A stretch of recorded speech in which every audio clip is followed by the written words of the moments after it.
Welcome back to the Pro Series Podcast. This is episode 91, and today's guest is Zach Baker. You may know him on Instagram as CEO Zach. He is the owner of Social Growth Co., which is a social media agency. He coaches people from all around the world on growth on social media. He has a very interesting way on how he delivers more engagement to his clients' pages, what we talk about. Never heard of it before, but I've been using it for the past couple weeks, and it's been going really, really well. His strategy, but it is such an interesting thing. So if you're a social media company or you're looking to get a company for social media, definitely look into him. He's very interesting in the way he goes about it and what he has developed in this company. But before we get into this podcast, please like, subscribe, and review this podcast on wherever you listen to podcasts. And now I hope you enjoy episode 91 with Zach Baker. Zach, thank you so much for hopping on the Pro Series podcast today. Excited to talk to you about social media and your business. And thank you for taking the time out of your day. Yeah, pleasure to be here, man. Really appreciate it. Yeah, let's jump into it and talk about your business, what you're all about, Social Growth Co. And just give me a little inkling on what you're all about and what you do. Yeah, so Social Growth Co. really is centered around, helping those smaller businesses, entrepreneurs, creators, consultants, podcasters grow their community through social media, specifically Instagram. We specialize in organic Instagram growth, content creation, management, client acquisition, stuff like that. So that's really what we do there. When you say organic growth, I mean, I know the definition of that, but maybe viewers might not understand that, and they might not think that there's a difference in growths on social media. What is your definition of organic growth? Yeah, great question. And I'm really glad you brought that up because there is so much gray area in this industry, right? There's so many people who are sliding into our DMs and they're like, hey, I can get you 2,000 followers and, tonight for $10, right? And, obviously that's not going to be organic growth. What I define as organic growth is a real human seeing your profile, looking at your content and deciding to follow you, right? So there's other strategies to grow your accounts with real humans that are following you that I wouldn't consider organic. So for example, that would be like a shout out. So follow this account for a chance to win this. Well, the problem with that is they're following you to win the giveaway. They're not following you because they like your content. So as far as engagement comes, as far as long-term sustainable growth, that's not going to help you out a whole lot. So as far as organic goes, I classify that as people who are landing on your page, real people, and deciding to click that little blue button. That's the hardest thing. We talked off camera a little bit, and you'll talk more about it, like liking and commenting, engaging in other people's or people in your niches accounts. But that's like the hardest thing going on Instagram nowadays, and finding there's so many accounts run by robots or AI or whatever you want to talk about, and it's almost like you're wasting your time trying to figure out who's real and who's not. Yeah, 100%. And we can do our due diligence, but at the end of the day, we just have to accept that, Instagram and social media is the wild, wild west. And we might not always know and just be okay with that, right? But it's about doing our due diligence and finding those pages and finding those accounts that, we can tell that, okay, that's a real person. There's a real person behind that. They have a picture of their kids and, they're posting stories, stuff like that. And there's actually some tools that you can leverage to see the quality and the authenticity of accounts. So I use Modash follower fake follower tracker. It's a good resource. So a lot of people in influencer marketing and stuff, if you want to see how many fake followers someone has, and no judgment there, but if you want to see how many of the followers are real and authentic, then you can use that tool and it will say, hey, this person has 20% fake followers, or this person has 80% fake followers. It really helps kind of weed out those accounts that are more driven with the bot followers. That's very cool. I didn't know that was a thing. That's awesome.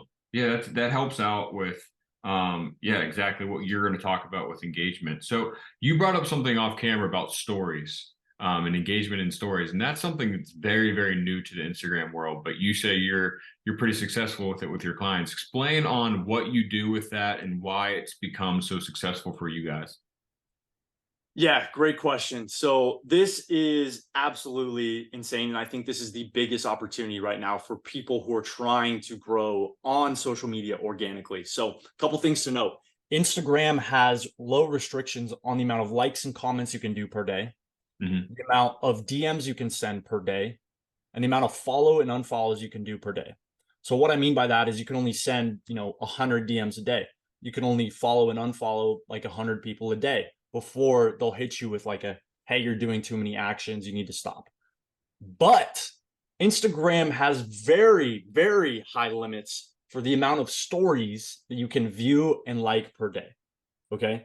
So those first three buckets, very, very low limits. The story views and likes, and this has been for a while now, the limit is ridiculous. It's like 100,000 views and likes per day. Okay. So it's a major, major opportunity to get in front of, tens of thousands of people on Instagram on top of what you're already doing per day by viewing, liking, and interacting with people's stories. Right. And how it works is, let's say you go on my story, you like my story. Well, not a lot of people like stories nowadays. So I'm going to be like, who the heck is this Eric guy that keeps liking my stories? And I click on your profile. And if your content resonates with me, I like your profile, I like your bio, then I follow you, right? So it's an organic follower. The whole purpose behind doing the story viewing, the story liking, and interactions is to get you more exposure. Because if you're not doing that, you're not getting in front of those extra tens of thousands of people per day by leveraging this opportunity. And correct me if I'm wrong, when stories became a thing on Instagram and liking stories became a thing, the only way you could notify or find out that someone liked it was going into your story and seeing it. But now on your notification screen, it just shows you like a regular like on a post that someone liked your story. Yeah, yeah, and even a lot of people, they'll still swipe up and see kind of who is viewing their story, Yeah. who is liking, and not everyone does, but there are some people that do, and it's like when you're having that much volume, it doesn't even matter because if you're viewing and liking that many stories per day in your target market, it's like some people are going to see it, some people are going to click on your profile, some people are going to follow, so it's like almost like a numbers game. I kind of relate it back to cold email marketing, where it's like, hey, you're not going to send 100 emails and get 100 responses. It's not going to Hmm. happen. But if you send 100,000 emails, you're going to get some responses. Yeah. Um, and especially if you send 100,000 emails that are in your target market and or have already shown an interest in something that you're selling, or in the Instagram world, like your content, then you're going to get a pretty good response rate for those that volume. Hmm. And for the most part, people are most posting more stories in a week than they are posts. So it makes sense to interact with the stories. So what's your opinion on, obviously that works well when you're looking for an account. So when you're talking to your client about posting stories, what is your roles with them on, do you never let it run dry? So keeping the story active 24/7, even if you don't have a post to go on. What's your opinion on that?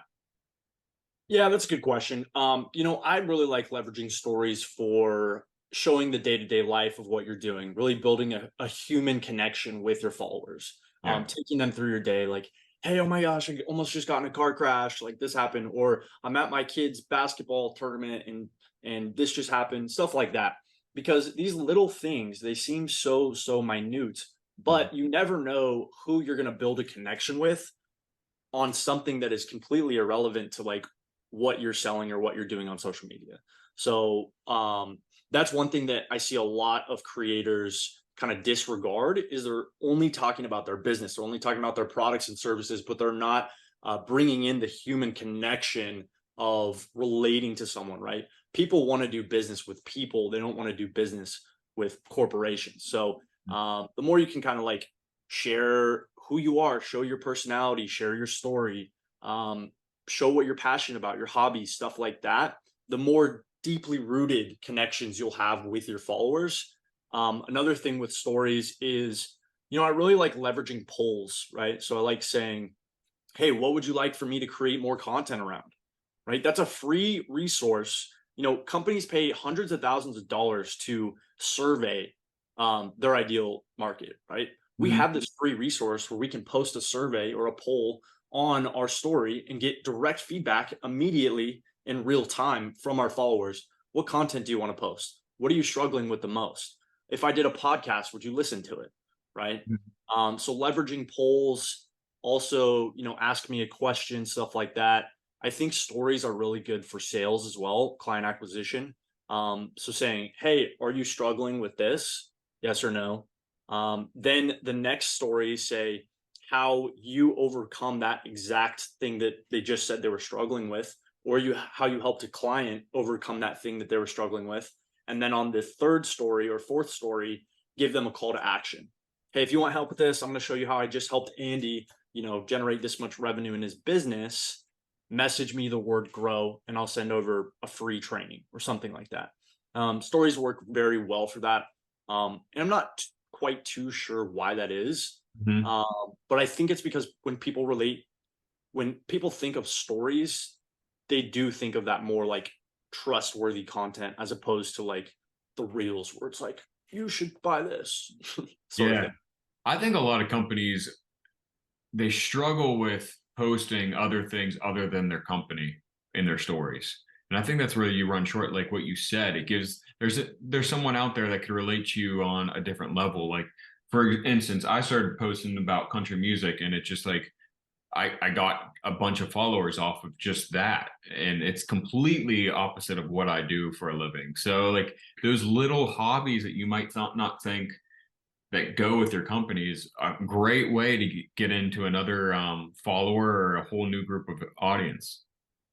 Yeah, 100%. You nailed it. The country music example is perfect. And the thing that businesses do is they just have a business page, right? So they have their logo and then they post business content, but they're not connecting a face of the company. They don't have a CEO of the company that is really housing the relationships, community, and direction of the company. It's like Tesla would not be the same without Elon, right? Apple with Steve Jobs, Bill Gates with Microsoft, right? A part of the reason why these companies are so successful is because there's so many people who relate to those individuals and look up to them, and that carries over to their business. So if a business is trying to grow and get client acquisition on social media, I do really, really, really, really recommend that they also grow their personal presence, right? Like Grant Cardone, that dude, Tony Robbins. I mean, think of these big, big guys. It's all built on a personal brand. Hmm.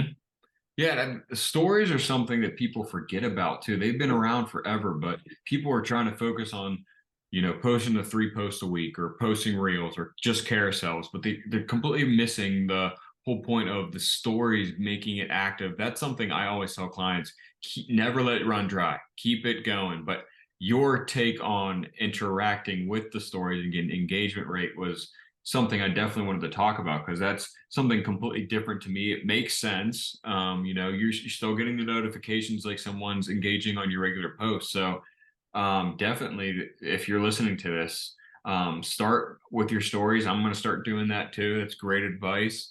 Um, so, what is your advice? So, when it comes to someone that is, say, most of these people are designers and real estate agents, and they want to be taken seriously, what is your advice for story wise? I mean, you don't have to do the content creation or give us ideas, but what would you say or give advice to them on how to stay professional but also post stories? Yeah, great question. I think client testimonials are really a big thing with the stories. So, if you can just get them, hey, Andy, could you do a quick 30-second talking head video of like how your experience was with me, with working with me, right? Doing stuff like that. Any social proof that you can provide in your stories is really going to help with, the authenticity of your brand and sort of bring you to that elite level. And then the cool thing about stories is you can then repurpose those on a highlight, right, on your profile. with a little cover, and it says clients or testimonials, stuff like that, right? And it's Yeah. funny because I had this belief in my head that no one watched those, right? I had this belief, but then I posted a story chain where it was like, "Hey, are you struggling with this?" Kind of like what we just talked about 6 months ago, and it was like, "If you want a free training on this, message me grow." I still have people clicking through my highlights and messaging me grow to this day from going through all my highlights and watching those stories that happened in the past. Absolutely. And it makes when you go to someone's account and you see it, it just makes it look more professional. They're used for like ribbons or bookmarks, so things that you want people to see constantly. And yeah, people look through those all the time. It's something that people often miss. Yeah, 100%. And also kind of the caveat on that is like, just take the extra 20-30 minutes to build like a custom highlight cover for those. It Yeah. just makes your profile look so much cleaner, so much better. A lot of people will disregard that and it'll just be like text and you can't even like read it. And then their profile just looks a little messy. So take the little extra time to build those out. I just use Canva and just create custom branded highlight covers. And it just makes it look so much more professional. And also going back to your original question of how to create professional looking stories, I use an application called Mojo, and it's fairly inexpensive, but it's Mojo. And it's a lot like Canva. They have all these templates of these beautifully designed professional story templates, and all you have to do is go on and change the copy, right? And maybe add a picture here and there, and you can just post it right to Instagram. It seriously takes 20 seconds to make a beautiful professional looking story. Yeah, there's so many tools out there. I use Canva all the time. I've used Mojo in the past, but I totally forgot about it. I wrote it down to go back and look at it. But yeah, there's Canva highlight covers or your profile cover that you just make that in Canva. They make it so easy for you. You literally just search it and they have a template for everything. Yes, for everything. It's crazy. Side note, Canva is even offering websites now. So you can go I did on not know that. and they have pre-built websites that are professionally designed, and you just have to change the copy and what it says, add a few pictures, and you can launch it to a domain same day. I Takes did like an not hour. know that. It's crazy. Jeez. So, something we kind of bypassed. How did you start the company, and like, why did you start the company? Did you always love social media? Did you go to school for it? Yeah, great question. So, I kind of fell into it. So back in high school, my senior year of high school, my best friend and I, Matt Betterson, shout out Matt, we started a little college sports page. And, we didn't really know what we were doing. We didn't expect it to be a business or anything, but we did want it to succeed, right? We were looking up to those big pages like Barstool Sports, ESPN, stuff like that. And we wanted to be on their level, right? But we are fairly new to the social media game. Hmm. So, we really put in a lot of work. We posted 2 or 3 times a day for about 4 years straight. And one thing to note is we didn't have a lot of capital to put into ads and press and PR and all this stuff to grow our awareness, to grow our audience. So we had to think of sort of guerrilla marketing tactics that could help us reach a wider audience without a huge budget. Hmm. And trial and error, a lot of ups and downs. Fast forward about 4.5 years later, we got to about 250,000 organic Instagram followers. It was Oh, like 92% US followers. Just a super badass community. And we started partnering with Fortune 500 companies. So our demographic was mainly college students. okay. So, we'd have companies like Anheuser-Busch, um, back when they launched like the Natter Day beers or whatever they are. Okay. They would reach out to us and they would run promotional campaigns on our social media.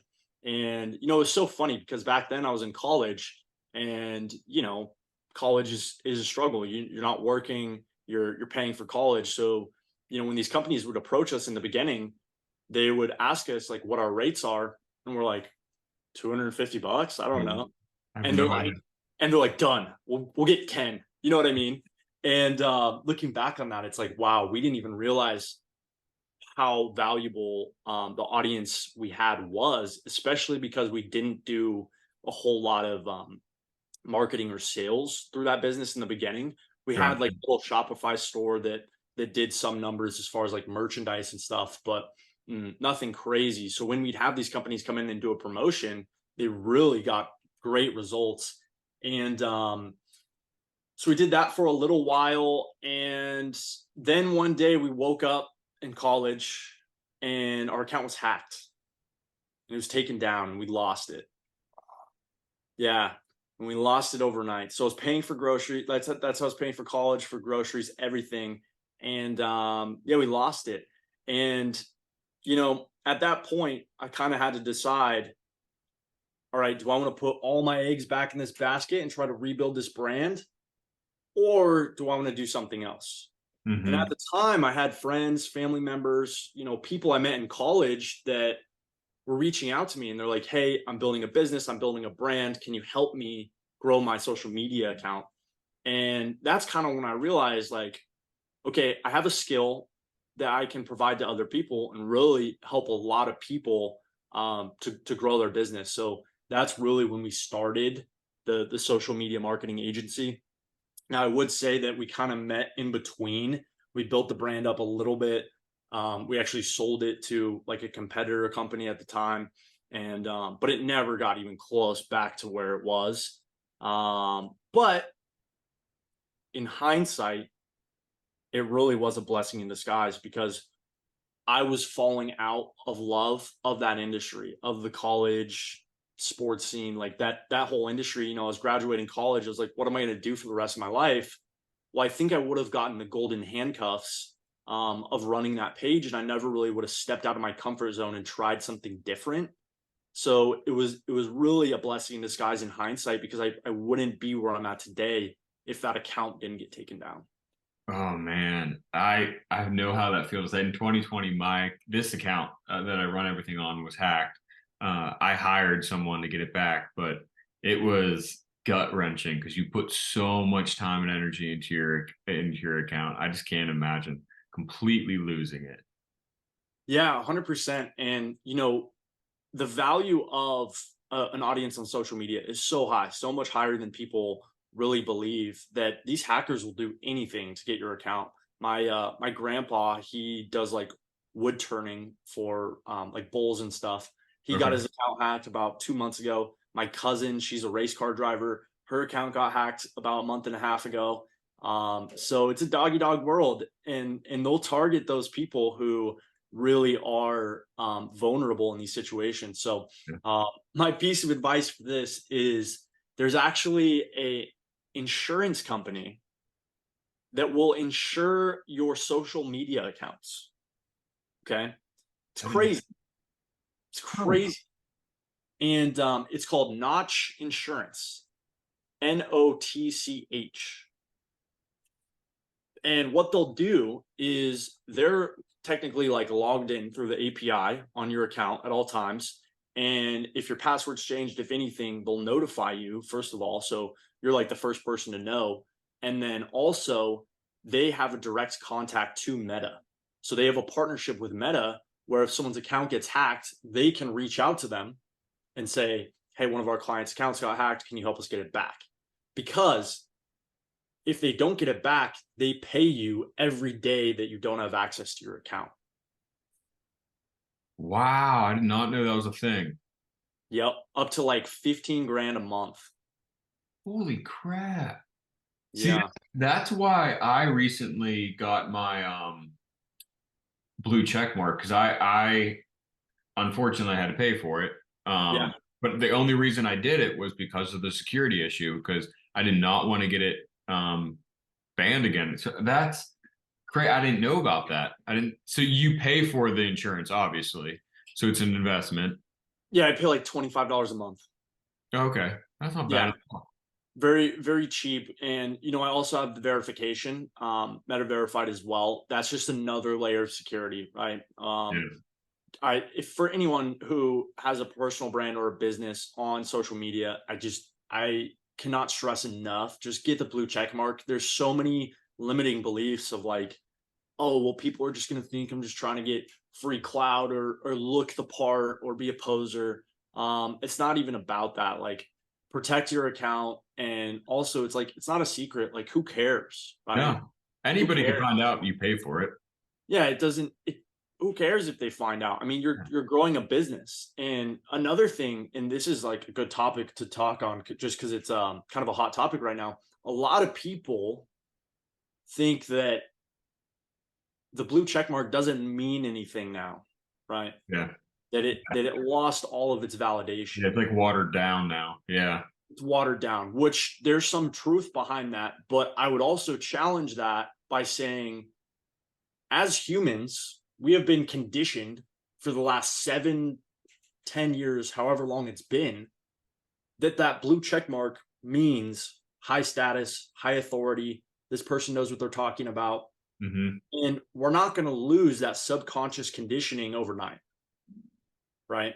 So especially when you're going and liking people's stories, when you're engaging with them, when you're DMing them, subconsciously they're going to have that conditioning from the past 7 to 10 years of that blue check mark having that high status. So it's like, yeah, consciously they might think, oh, maybe he just paid for it, but it's like there is a background effect that I think we're in a huge, huge era of growth as people are getting unconditioned to the blue check mark. That these next 6 to 12 months is a major, major, major opportunity to grow, especially on Instagram. oh yeah, that's a great point because this happened in what March that it was kind of released, and yeah, you see all these memes saying like everybody has a blue check mark now, but also it also raises a great when you're looking to engage into other accounts or reach out to other accounts, it shows that they're verified. That all these apps now have been doing it for years, like dating apps do it, business apps do it just to make sure that they're real. Because you do have to send in a not send in, but show your government ID or passport or whatever. They are really verifying that you're a real person. So it helps if you're trying to grow and connect on social media. It helps out a tremendous amount. Yep, 100%. Couldn't agree more. Yeah. So well, thank you so much. We kind of got on a tangent that didn't know that we were going to go on, but I liked because it has been a hot topic in the past few months since it's come out. But yeah, I want to end on where people could follow you and how they could reach out to you. Yeah, absolutely. So, my personal profile is at CEO Zach. So CEOZAC. I don't spell it with an H or a K. I'm not that guy. Yeah. So yeah, CEO Zach is where you can find me. I'm mostly posting on Instagram, so feel free to reach out to me there.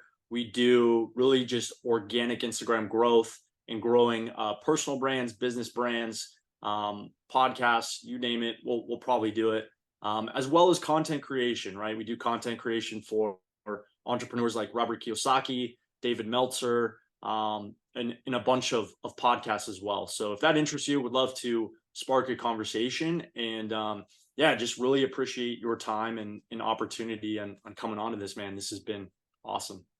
Awesome, Zach. Thank you so much for taking the time and let's stay connected and keep in touch. Absolutely, man. It was a pleasure.